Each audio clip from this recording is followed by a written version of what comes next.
ഷുഹൈബ് വധക്കേസ് പ്രതി ആകാശ് തില്ലങ്കേരി അടക്കമുള്ളവർക്കെതിരെ സ്വീകരിച്ച കടുത്ത നിലപാടാണ് മനു തോമസിനെ കൊട്ടേഷൻ സംഘങ്ങളുടെ ശത്രുവാക്കിയത്.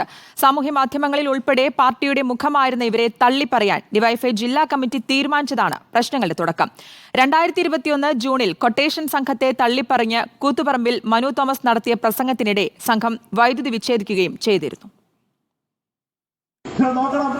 കൂത്തുപറമ്പിൽ തലശ്ശേരിയെയും തില്ലങ്കേരിയും ഒക്കെ ഏതെങ്കിലും കൊട്ടേഷൻ സംഘങ്ങളുടെ ഭാഗമായി നിൽക്കുന്ന ഏതെങ്കിലും ഒരുത്തന്റെ പേരിന്റെ ഒപ്പം കെട്ടി നിർത്തേണ്ട പേരുള്ളത്. മനു തോമസ് കൊട്ടേഷൻ സംഘത്തിനെതിരെ ശക്തമായ നിലപാടാണ് തുടക്കം മുതൽ സ്വീകരിച്ചത്.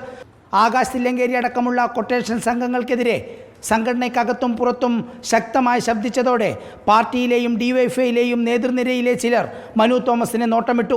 ആകാശ് തില്ലങ്കേരിയെ പോലുള്ളവരെ ഉപയോഗിച്ച് സാമൂഹിക മാധ്യമങ്ങളിൽ മനു തോമസിനെതിരായ നീക്കം ശക്തമാക്കി. ഇതോടെ മനു തോമസ് പാർട്ടിയിലും നിരന്തരം പരാതി കൊടുത്തു. CPM ജില്ലാ കമ്മിറ്റി യോഗത്തിൽ വരെ പാർട്ടി നേതൃത്വവുമായുള്ള ഇവരുടെ ബന്ധം പലതവണ ചർച്ചയാക്കി. ഒടുവിൽ ഡിവൈഎഫ്ഐ നേതാവും CPM കണ്ണൂർ ജില്ലാ കമ്മിറ്റി അംഗവുമായ M ഷാജറിനെതിരെ പാർട്ടിയിൽ തെളിവുകൾ സഹിതം പരാതി കൊടുത്തു. ഒന്നും നടന്നില്ല. പേരിന് ഒരു അന്വേഷണ കമ്മീഷൻ. M ഷാജർ വാങ്ങിയ സ്വർണത്തിൻ്റെ അളവ് കുറവാണെന്നും അതുകൊണ്ട് തന്നെ ഷാജറിൻ്റെ ഭാഗത്ത് നിന്ന് ശ്രദ്ധക്കുറവ് മാത്രമാണ് ഉണ്ടായതെന്നും കമ്മീഷൻ കണ്ടെത്തി. ഇതിനെതിരെ പാർട്ടി സംസ്ഥാന കമ്മിറ്റിക്കും പരാതി നൽകി മനു തോമസ്. ഒന്നും സംഭവിച്ചില്ല. ഒടുവിൽ 1.25 വർഷത്തോളം സംഘടനാ പ്രവർത്തനത്തിൽ നിന്ന് പൂർണ്ണമായി മാറി നിന്ന മനു തോമസ് പാർട്ടിയിൽ നിന്ന് തന്നെ പുറത്തേക്ക് പോയി. പാർട്ടിയിൽ നിന്ന് പുറത്തു പോയതോടെ ആകാശ് തില്ലങ്കേരിയും സംഘവും വീണ്ടും മനു തോമസിനെതിരെ ശക്തമായ സൈബർ ആക്രമണം തുടരുകയാണിപ്പോഴും.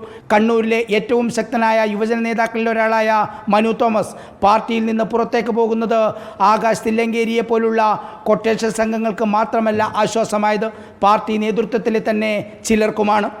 സമീപകാലത്തൊന്നും കണ്ണൂരിലെ CPM രാഷ്ട്രീയത്തിൽ നിന്ന് ഇങ്ങനെ ഒരു യുവജന നേതാവ് ഒരാശയത്തിൻ്റെ പേരിൽ ഇറങ്ങിപ്പോയിട്ടില്ല. ഇറങ്ങിപ്പോയതിന് ശേഷവും ഇവർക്കെതിരെ ശക്തമായി ശബ്ദിക്കുന്നു എന്നുള്ളതാണ് മനു തോമസിനെ വ്യത്യസ്തനാക്കുന്നതും. Reporter TV Prasad, in reporter, Thiruvananthapuram.